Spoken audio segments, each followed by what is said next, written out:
જય માતાજી મિત્રો, વિચાર મંથનની જ્ઞાન યાત્રામાં આપનું હાર્દિક સ્વાગત છે। આજનો વિષય છે પ્રેમની પીડામાંથી મુક્તિ। પ્રેમ ઘણા બધા પ્રકારનો હોઈ શકે છે। માતા પિતાનો પ્રેમ, પિતા અને પુત્રનો પ્રેમ, પતિ પત્નીનો પ્રેમ, પ્રેમી અને પ્રેમિકાનો પ્રેમ।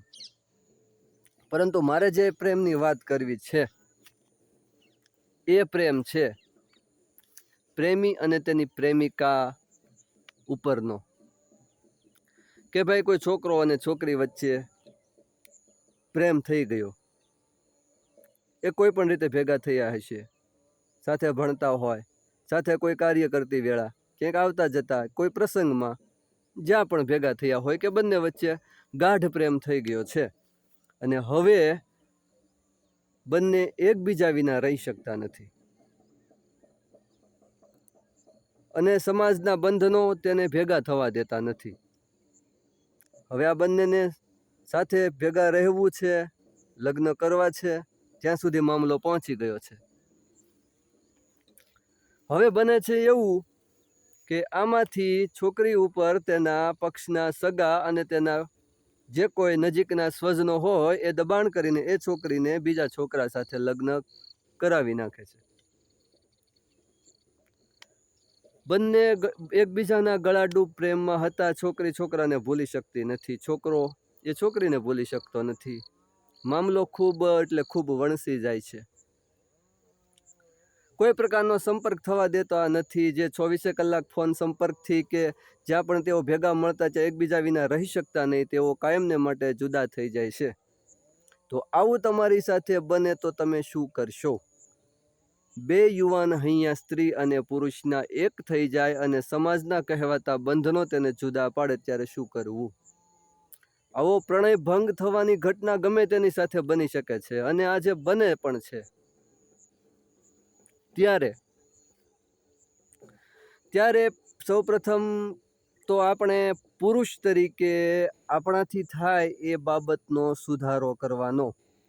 આપણે ફિલ્મી હીરો નથી કે આપણે લડાઈ અને ઝઘડાના માર્ગે ચાલ્યા જઈએ, દારૂ નશાના એવા કોઈ પણ વ્યસનના રવાડે ચડી જઈએ।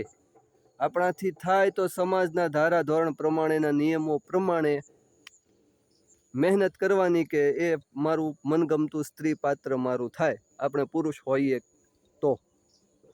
ને સ્ત્રીને સાથે સ્ત્રી પાત્ર સાથે આવો કોઈ અન્યાય થાય કે તેનું ધાર્યું ન થાય તો તેણે એમ પોતાના મનગમતા પુરુષ સાથે એ રીતે પાછા સાથે સહજીવન ગાળી શકાય એવા સંજોગો ઊભા થાય એના માટે મહેનત કરવાની। અને છેલ્લે કશું આપણું ના ધાર્યું થાય તો મિત્રો એ બાબત ઉપર પૂર્ણ વિરામ વાળી દેવાનું। એ બાબતને કાયમ માટે ભૂલી જવાની। મારા એક મિત્રને એક છોકરી સાથે પ્રેમ થઈ ગયેલો।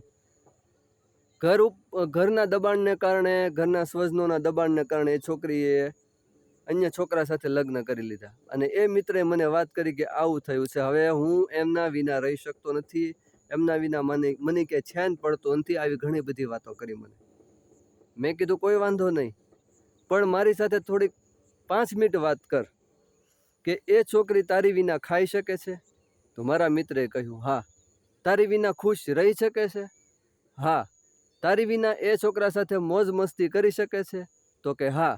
મેં કીધું તો પછી તારી વિના જો બધું કરી શકતી હોય એ અન્ય છોકરા સાથે, તો પછી તું શા માટે તેની પાછળ પાગલ છે? તું શા માટે તેની પાછળ દોડ્યો જાય છે? એનો અર્થ એમ થયો કે ભાઈ એ એની દુનિયામાં એ ખુશ છે અને એ તને ભૂલી ગઈ છે, તો તું તેને ભૂલી જા, તું તેની પાછળ દુઃખી ન થા। આપણી વિના આપણું મનગમતું પાત્ર બીજા સાથે ખુશ રહેતું હોય, બીજા સાથે ઓતપ્રોત થઈ જતું હોય, બીજાના દ્વારા એ દુનિયા એની જે કોઈ વડીલોએ બનાવી હોય એમાં ખોવાઈ જતું હોય અને આપણને કાયમને માટે ભૂલી જતું હોય, તો આપણે ભાઈ દુઃખી શા માટે થવું? આપણે પણ તેને ભૂલી જવું જોઈએ। આ કહેવું સહેલું છે, હું સમજુ છું, પરંતુ આ બાબત જીવનમાં લાવવી અઘરી પણ નથી। મેં મારા મિત્રને એટલું જ કહ્યું કે તારી વિના એ જીવી શકે છે, તારી વિના એ સુખેથી સૂઈ શકે છે, તારી વિના એ સુખેથી ખાઈ શકે છે, પી શકે છે, મોજ મસ્તી જે કંઈ પોતાના અન્ય પરિણીત પુરુષ સાથે કરી શકે છે, તો તું ભાઈ શા માટે એને ભૂલી શકતો નથી? જો એના એ તારી વિના ભૂખી રહેતી હોય, તારી વિના દુઃખી રહેતી હોય, તો એ તારા જીવનમાં લખ્યું છે કે તારી સાથે એને સાથે રહેવાના સંજોગો હશે તો ગમે તે રીતે તારા જીવનમાં આવશે, પણ તારી સાથે એને નથી રહેવું તો જ અન્ય પુરુષ સાથે ખુશ રહે છે. એમ કરીને મેં મારા એ મિત્રને સમજાવ્યો અને મારો એ મિત્ર ધીરે ધીરે પોતાની જાતને હવે એ બાબતમાંથી, એ હતાશાના દોરમાંથી ધીમે ધીમે બહાર નીકળ્યો છે અને પોતાનું પૂર્વવત જીવન જે કાર્ય કરતો હતો એ ધીમે ધીમે કાર્ય કરવા લાગ્યો છે. તો મિત્રો, મારું એટલું કહેવાનું, તમે સ્ત્રી હોય યા પુરુષ, પોતાની સાથે આવું થાય, જેને બ્રેકઅપ કહે છે, જેને પ્રણય ભંગ કહે છે, સંબંધ વિચ્છેદ કહે છે, આવું થાય જો આપણી સાથેનું સ્ત્રી પાત્ર હોય કે આપણી સાથેનો પુરુષ પાત્ર હોય, આપણી વિના જો સુખેથી મોજ મસ્તીથી જીવી શકતો હોય, આપણે કાંઈ એને પડી ના હોય, આપણી કોઈ પ્રકારની દરકાર ના કરતો હોય, આપણે કોઈ પ્રકારની ચિંતા ન કરતો હોય અને અન્ય સાથે રહી શકતો હોય, તો આપણે ભાઈ એની પાછળ એની યાદોમાં શા માટે દુઃખી થવું? મારા આ પ્રશ્નો છે અને આ પ્રશ્નો ઉપર તમે વિચાર કરશો ને તો તમે આવી પીડામાં જો કદાચ આવી ગયા હશો કે આવી બાબતમાં તમે સલવાઈ ગયા હશો કે આવી બાબતમાં તમે સંડોવાઈ ગયા હશો કે આવું તમારા જીવનમાં બન્યું હશે, તો તમે આ બાબતમાંથી મુક્તિ મેળવી શકશો. મિત્રો, અઘરું નથી, મહેનત માગે છે, સમય માગે છે. મહેરબાની કરીને કોઈ પણ પ્રકારનું ઉતાવળિયું પગલું ના ભરતા, સુસાઇડનું તો વિચારતા જ નહીં.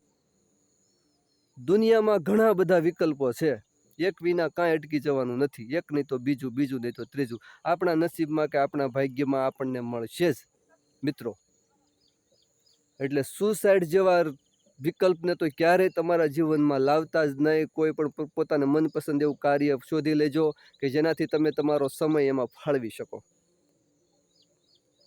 તમારું મન એમાં પરોવાયેલું રહેશે કાર્યમાં, તો તમે ધીમે ધીમે આ બાબતોને ભૂલી જશો. આ અઘરું નથી, થોડી મહેનત માગે છે, સમય માગે છે, મનને એમાં કેળવવું પડે છે. તો મિત્રો, મારો કહેવાનો મતલબ કે પોતાની જાતને કેળવણી આપતા શીખો, પોતાની જાતને શિસ્તમાં રાખતા શીખો. આ થઈ શકે છે. તો આજે આટલું બસ. જય માતાજી મિત્રો.